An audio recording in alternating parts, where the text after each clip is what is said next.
नगर से। ठीक है भैया,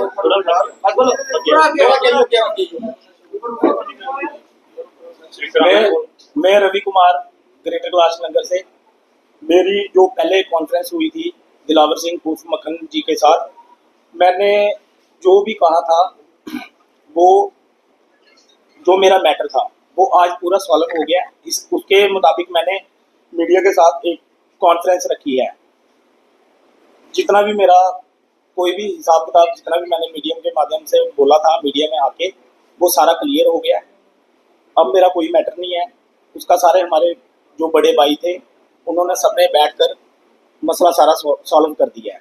तो मैं मीडिया का भी बहुत शुक्रगुजार हूँ और आईजी साहब का भी बहुत शुक्रगुजार हूँ जो मुझे दोबारा मौका मिला और मेरा जितना भी हिसाब था सारा क्लियर हो गया। किनके साथ हिसाब था, क्या बताएं? मेरा जो मसला था दिलावर सिंह उर्फ मक्खन जी के साथ, क्योंकि मैं कुछ बातें जो की थी वो मुकाबले में आके की थी। बाकी जो मेरा, हाँ जी, वो ऐसे ही लोग जब मीडिया में कोई आए तो होता ही है। मैं किसी का नाम को नहीं पता मुझे। प्रेशराइज किया गया था आपको? नहीं, उस समय मुझे प्रेशराइज नहीं किया गया। मेरा जो भी इनके साथ झगड़ा हुआ, जहाँ इनकी गलती हुई जहाँ मेरी गलती हुई। आपने कहा कि मेरा जो हिसाब किताब था वो पूरा हो गया। हाँ। आपने 7 लाख के बारे में जिक्र किया था, क्या आपको 7 लाख रुपए मिल गया? हाँ जी, 7 लाख रुपए का जिक्र किया था, क्या 7 सर लाख? वो जो 7 लाख का हिसाब था बैठकर मेरा जो भी हुआ 7 लाख का हिसाब वो सारा बैठकर कंप्रोमाइज हो वही गया। पूछ रहे ना हाँ आप, जी, देखो हो आप गया, मीडिया में आए थे, आपने क्लियर जी किया जी, कि आप कह रहे क्लियर हो- हो गया वो। आप कह रहे हो कि क्लियर हो, हेलो, 7 आपको लाख क्लियर हुआ? हाँ, मिल गया। कितने मिले? हाँ जी, कितने पैसे मिले? वो क्लियर हो गया मेरा सारा, जितना मैंने बोला था। 7 लाख। हाँ जी, जो मेरा प्लॉट का मसला था वो भी क्लियर हो गया। आपने कहा था कि उन्होंने जाति को लेके भी सवाल टिप्पणी किए थे, वो क्या था? हाँ, जब मेरी झगड़ा हुआ था ना, वो जो उन्होंने बोला था मुझे, क्योंकि मैंने जब रिपोर्ट करवाई थी अपनी, तो वो सारा मसला उन्होंने मेरे से सॉरी मांगी कि आज के बाद ऐसा हमारे बीच में नहीं होगा, क्योंकि हम एक मोहल्ले में रहते हैं। नहीं है ना, अब आप खुश हैं? अब आप हाँ जी, मैं खुश हूँ मैं। सुरक्षित है ना? हाँ जी, सुरक्षित मक्खन जी से किसी तरीके की कोई नहीं, उन्होंने खुद मेरे को बोला है। प्रकार का कोई दबाव आप पे डाला गया? मेरे पे कोई दबाव नहीं है। मक्खन जी भैया ने मुझे खुद बोला कि हिसाब क्लियर मेरा कर दिया सारा और मुझे किसी का बकावा नहीं है। और मुझे ये भी बोला उन्होंने कि आप मेरे मोहल्ले के हो, आपके साथ मेरी कोई जाति दुश्मनी नहीं है, क्योंकि हमारे कुछ बड़े भाई हैं जो मेरे मोहल्ले के हैं जो बैठकर सारा मसला सुलझाया। वो आप कह रहे हो कि आपको किसी ने बहकाया भी था, ऐसा करने के लिए कहा था? सर, मुझे ऐसे कहने के लिए नहीं कहा था। मतलब कुछ लोग कहते ना, जब मैं मीडिया में आया कमेंट पे बोल रहे थे कुछ लोग, तो मैं जो कॉन्फ्रेंस की थी मैंने अपनी सच्चाई के लिए की थी।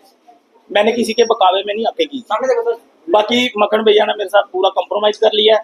जो मेरा हिसाब था सारा क्लियर हो गया। आपका एक एलिगेशन लगा था कि लड़की ने भी आप पे एलिगेशन लगाए थे, वो मसला बताया। सर, जो लड़की ने मेरे पे एलिगेशन लगाए थे वो दरअसल जब मैं उधर गया था पुलिस स्टेशन में, उन्होंने एप्लीकेशन दी थी तो उन्होंने कंप्रोमाइज कर लिया था।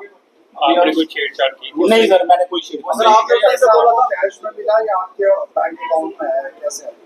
सर, वो मुझे मतलब कैश में ही मिला।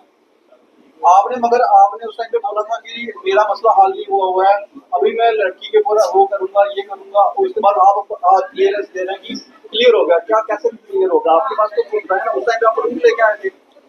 सर, वो कार्रवाई नहीं हुई उसके अलावा कोई, क्योंकि उन्होंने मेरे को बोल दिया कि गलती होगी। जो भी मसला बढ़ाया उन्होंने बैठकर सारा सुलझाया ना मसला। मेरे बड़े भैया, मैं नाम नहीं लेना चाहता उनका, जो 3-4 मेरे बड़े भाई हैं मोहल्ले के हैं, जो उन्होंने मेरे साथ बैठकर सारा कंप्रोमाइज किया। दिलावर सर ने भी मुझे बोला कि हिसाब करके सारा मेरे साथ कहा कि गलती होगी मेरे से, तो मैंने भी उनसे गलती मांगी। ये चीज आप पहले भी कर सकते थे, पहले मीडिया में आया वो पूरी हाईलाइट किया, फिर उसके बाद अगर कॉम्प्रोमाइज ही करना था फिर इतना इसे हाईलाइट करने की क्या जरूरत थी? आप पहले भी अपने मोहल्ले के लोगों के पास जा रहे थे जिनके लिए सर, आप कह रहे हैं। सर बाद में आए मेरे पास, सारे बाद में आए जब लोगों को पता चला कि ऐसे इशू मैटर बन गया इनका। देखो, मेरा घर कोई ज्यादा दूर नहीं है।